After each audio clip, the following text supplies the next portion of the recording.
ସମସ୍ତଙ୍କୁ ନମସ୍କାର। ଆଜି ଗୋଟେ ବିଷୟ ମୁଁ ଏକ ସୂଚନା ଭାବରେ ଗୋଟେ ମୁଁ ଭିଡ଼ିଓ ବନେଇବି ଯାହାକି ଆପଣମାନଙ୍କର ବ୍ୟକ୍ତିଗତ ସ୍ୱାଧୀନତାରେ ଏଇଟା କାର୍ଯ୍ୟରେ ଆସିବ। ତ ସ୍ୱାଧୀନତାର କାର୍ଯ୍ୟରେ ମାନେ କ'ଣ ଯେ ଜଣେ ଲୋକ ଯେତେବେଳେ ଭାରତ ବର୍ଷରେ ବାସ କରୁଛି ତାର ପ୍ରକୃତରେ ଅଧିକାର କ'ଣ ସେ ଉପରେ ଅଳ୍ପ ଆପଣମାନଙ୍କ ସହିତ ମୁଁ ଆଲୋଚନା କରିବି। ଆଉ ତା ପୂର୍ବରୁ ଟିକେ ପ୍ରାର୍ଥନା କରିକି ଆଲୋଚନା କରିବା। ଧନ୍ୟବାଦ ପ୍ରଭୁ, ସୁନ୍ଦର ସମୟ ଦେଇଛ। ଆଉ ଯେଉଁ ସମୟରେ କି ପ୍ରଭୁ ଆମେ ଗୋଟେ ବିଷୟ ଶିଖିବୁ ଯାହାକି ଆମମାନଙ୍କୁ ଭାରତ ବର୍ଷରେ ବଞ୍ଚିବା ପାଇଁ ଗୋଟେ ହକ୍ ଆଉ ଅଧିକାର ଆମକୁ ପ୍ରଦାନ କରିବ। ଏ ପ୍ରାର୍ଥନା ଯୀଶୁଙ୍କ ନାମରେ ମାଗୁଛୁ, ଆମେନ୍। ଯେମିତି ମୁଁ କହିଲି ଯେ ଆମମାନେ ଗୋଟେ ଯେଉଁ ଭାରତ ବର୍ଷରେ ବାସ କରୁଛୁ ଜଣେ ବ୍ୟକ୍ତିର ଅଧିକାର କ'ଣ?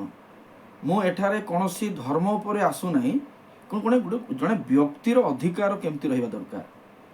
ସମ୍ବିଧାନ କ'ଣ ବୋଲି କହୁଛି, ଆମର ଭାରତ ସରକାରର ଆମକୁ କ'ଣ ଅଧିକାର ମିଳିଛି, ଆମେ କେମିତି ରହିପାରିବା।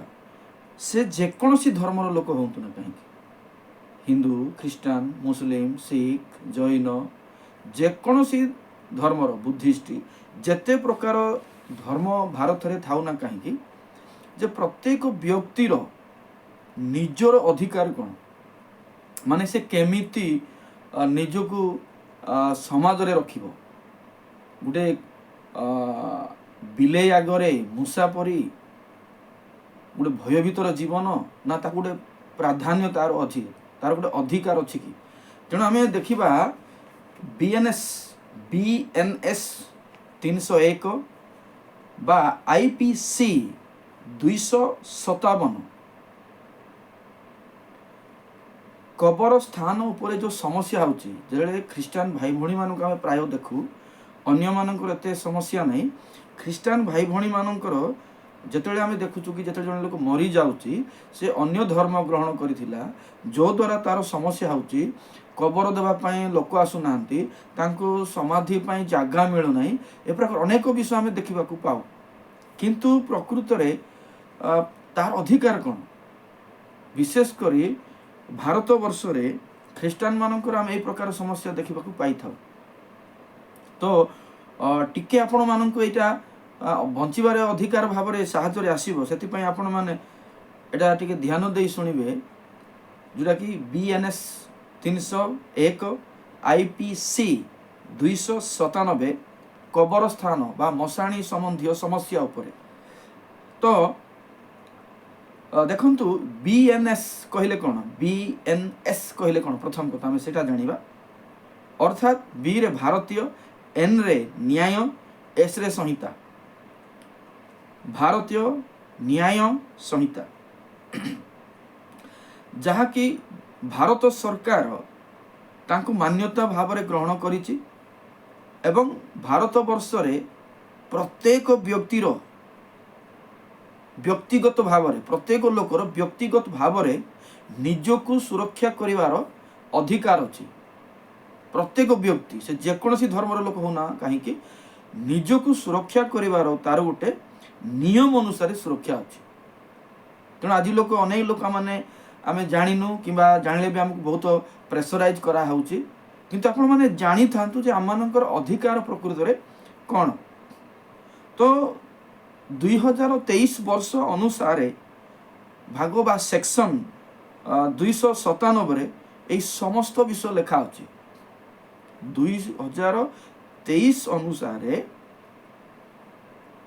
ଭାଗ ବା ଆମେ ସେକ୍ସନ୍ ବୋଲି କହୁଛୁ, 297 ରେ ଯେଉଁ ଲେଖା ଅଛି, 297 ଆକ୍ଟରେ ଯେଉଁ ଲେଖା ଅଛି, ସେ ଉପରେ ଆମେ ଚର୍ଚ୍ଚା କରିବା। IPC ଯେଉଁଟା ଆମେ କହୁଛୁ ନାହିଁ କି, IPC ର ଅର୍ଥ କ'ଣ? IPC Indian penal code, Indian penal code, ଯାହାକି 1860 ଖ୍ରୀଷ୍ଟାବ୍ଦରେ ଗୋଟେ ନିୟମ ଭାବରେ ସ୍ଥାପିତ ହୋଇଥିଲା। ତାହା ପୁଣି 2023ରେ BNS ନାମରେ ନାମିତ କରାଗଲା ଏବଂ ତାହା ଜୁଲାଇ 1, 2024ରେ ପୁରା କାର୍ଯ୍ୟକାରୀ କରାଗଲା।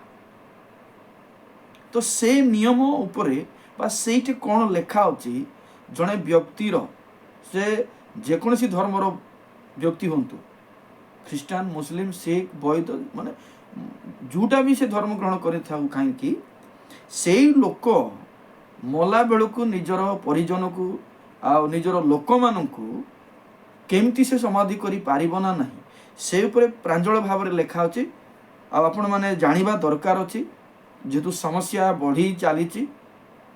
ତ ଦେଖନ୍ତୁ, ଆମେ ଗୋଟେ ଗୋଟେ ପଏଣ୍ଟ ଦେଖିବା। କୌଣସି ବ୍ୟକ୍ତିର ମତକୁ, ତାର ଚିନ୍ତାକୁ, ତାର ବିବେକକୁ ଆଘାତ କଲା ପରି କୌଣସି ବ୍ୟକ୍ତି ଗୋଟେ ସିଙ୍ଗଲ ୱାର୍ଡ କହିପାରିବ ନାହିଁ, ଯେଉଁଟା ଆମର ଭାରତ ନ୍ୟାୟ ସଂହିତା ଯାହା କହୁଛି 297 ଆକ୍ଟରେ।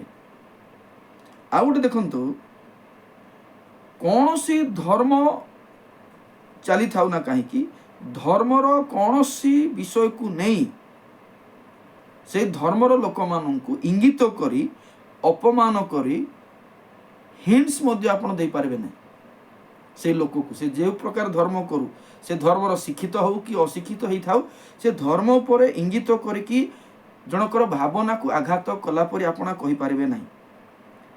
ଆଉ ଗୋଟେ ବିଷୟ ହେଉଛି ଧର୍ମ ଅନୁଷ୍ଠାନ। ସେ ଯେକୌଣସି ବିଷୟ ହେଉନା କାହିଁକି, ଧର୍ମ ଅନୁଷ୍ଠାନ, ଯେଉଁ ଧର୍ମରେ ଲୋକ ଥାନ୍ତି, ପ୍ରତ୍ୟେକ ଧର୍ମରେ ଗୋଟେ ଗୋଟେ ଅନୁଷ୍ଠାନ ଥାଏ, ସେମାନେ ଶୃଙ୍ଖଳା ପାଇଁ ତାହା କରିଥାନ୍ତି। ସେଠାରେ କୌଣସି କାରଣବଶତଃ ଜଣେ ବିଶୃଙ୍ଖଳା କରିପାରିବ ନାହିଁ ତାଙ୍କର ପୂଜା ପଦ୍ଧତିରେ, ତାଙ୍କର ସଭା ସମିତିରେ କୌଣସି ସେ ଉପରେ ଜଣେ ବିଶୃଙ୍ଖଳା ସୃଷ୍ଟି କରିପାରିବ ନାହିଁ। ଆଉ ଗୋଟେ ଦେଖନ୍ତୁ, କବରସ୍ଥାନ, ମଶାଣୀ।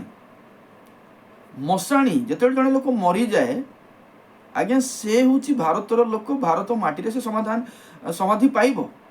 ତେଣୁ ସମାଧି କ୍ଷେତ୍ରରେ ବା କବର ଉପରେ, ମୃତ ବ୍ୟକ୍ତିଙ୍କ ଉପରେ ବା ମୃତ ବ୍ୟକ୍ତିଙ୍କର ପରିଜନ ଉପରେ କୌଣସି ଲୋକ ସେହି ସମୟରେ ଦୁଃଖର ବିଷୟ, ଅପମାନ କଲା ଭଳିଆ ବିଷୟ ବା ମଶାଣୀକୁ ଦେବୁ ନାହିଁ ପ୍ରକାର ବିଷୟ ଜଣେ କହିପାରିବ ନାହିଁ। ଯଦି ସେ କହେ ତା ପାଇଁ ଦଣ୍ଡ ଅଛି। ଆଉ ଗୋଟେ, ଖାଲି ସେତିକି ନୁହେଁ, ମୃତ ବ୍ୟକ୍ତିର ଶବ ଉପରେ, ଶବ ସତ୍କାର କରୁଥିବା ଲୋକମାନଙ୍କୁ ବିଚଳିତ, ହଙ୍ଗାମା, କୌଣସି ସମସ୍ୟା ସେ କ୍ରିଏଟ୍ କରିପାରିବ ନାହିଁ। ଏଇଟା ଜଣେ ବ୍ୟକ୍ତିର ସ୍ୱାଧୀନ ଅଛି ନିଜ ପାଇଁ, ନିଜର ଶରୀର ପାଇଁ, ନିଜର ପରିଜନ ପାଇଁ, ସେ ଯେକୌଣସି ଧର୍ମର ଲୋକ ହୁଅନ୍ତୁ ନା କାହିଁକି, କିନ୍ତୁ ମଶାଣୀ ଉପରେ ଆପଣ କୌଣସି ପ୍ରକାର କରିପାରିବେ ନାହିଁ। ଆମେ ଦେଖିଲୁ ଜଣେ ଲୋକ ଏଇଟା କରିବା ଉଚିତ ନୁହେଁ, ଯେଉଁଟାକି BNSର 297 ଆକ୍ଟ ଅନୁସାରେ ବା IPC 297, IPC ମାନେ କ'ଣ, ଇଣ୍ଡିଆନ୍ ପେନାଲ କୋଡ଼ର ଆକ୍ଟ ଅନୁସାରେ ଯଦି ଜଣେ ଲୋକ ଏହି ନିୟମକୁ ବ୍ୟତିକ୍ରମ କରେ ବା ଭୁଲ କରେ, ତେବେ ସେହି ଲୋକର ଆଜ୍ଞା 1 ବର୍ଷ କାରାଦଣ୍ଡ ଅଛି, ସେ ଜେଲ୍ ଯିବ। ସେ ଯଦି ପ୍ରମାଣ ଭିତ୍ତିକ ଯଦି କରାଯିବ, ସେ ଲୋକ ଜେଲ୍ ଯିବ, ଜରିମାନା ବି ହେବ, ଉଭୟ ସେ ପାଇବ, ଜେଲ୍ ଜରିମାନା ଉଭୟ ସେ ଦଣ୍ଡିତ ହେବ। ଆପଣମାନେ ଜାଣିଥାନ୍ତୁ, ଆବଶ୍ୟକ ଅନୁସାରେ ଏହି କଥାକୁ ଆପଣ ବ୍ୟବହାର କରିବେ। BNS 297 ଆକ୍ଟ ବା IPC Indian penal code 297 act ଆପଣ ଜାଣିଥିବା ଦରକାର ଅଛି। ଆଉ ଗୋଟେ ବିଷୟ ହେଉଛି କ'ଣ, ସେଣ୍ଟ୍ରାଲ କ୍ରିମିନାଲ ଷ୍ଟାଟ୍ୟୁଟ୍। এইটা କ'ଣ, କେନ୍ଦ୍ରୀୟ ଫୌଜଦାରୀ ଆଇନ। କେନ୍ଦ୍ରୀୟ ବା ସେଣ୍ଟ୍ରାଲ ଏଟାକୁ ଅନୁମୋଦିତ କରିଛି କ'ଣ, ଯେ କେନ୍ଦ୍ରୀୟ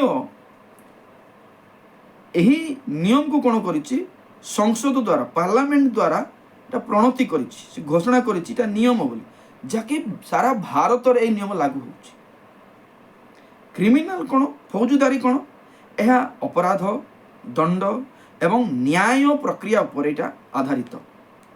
ଷ୍ଟାଟ୍ୟୁଟ୍ ଆକ୍ଟ, ଆଇନଗତ ବିଧି ଆକ୍ଟ କ'ଣ, ଏହା ସରକାରଙ୍କ ଦ୍ୱାରା ଲିଖିତ ରୂପେ ପାଳିତ ଆଇନ, ଆଉ ସମଗ୍ର ଭାରତରେ এটা ଅକ୍ଷରାଙ୍କେ ପାଳିତ ହେବା ପାଇଁ ଲେଖା ଅଛି। ଏହା ସମାଜରେ ଘଟୁଥିବା ଅପରାଧ ତଦନ୍ତ, ଦଣ୍ଡ ବିଧାନ ଦେବା ଏବଂ ନ୍ୟାୟ ପ୍ରତିଷ୍ଠା ଉପରେ ଏହି ସମସ୍ତ ଗଠନ କରାଯାଇଛି। ତେଣୁ ମୁଁ ଆଶା କରୁଛି ଏହି କେତେଟା କଥା ଆମମାନଙ୍କୁ ଆମର ସମସ୍ୟାରେ ଗୋଟେ ଅଧିकारକୁ ବଞ୍ଚାଇବା ପାଇଁ ଆମକୁ ସାହାଯ୍ୟ କରିବ। ଆପଣମାନେ ଭିଡ଼ିଓକୁ ଦେଖନ୍ତୁ, ଅନ୍ୟମାନଙ୍କୁ ପଠାନ୍ତୁ, ଆଉ ଲୋକମାନେ ସଚେତନ ହୁଅନ୍ତୁ, ନିଜ ବିଷୟରେ ଜାଣନ୍ତୁ, ଆଉ ନିଜକୁ ସୁରକ୍ଷା କରିବା ପାଇଁ ନିଜେ ଦାୟୀ, ଆଜ୍ଞା କିଏ ନାହିଁ। ତ ଆଜି ପାଇଁ ଏଇ ପଏଣ୍ଟକୁ ଏତିକି କହିବି। ସମସ୍ତଙ୍କୁ ନମସ୍କାର।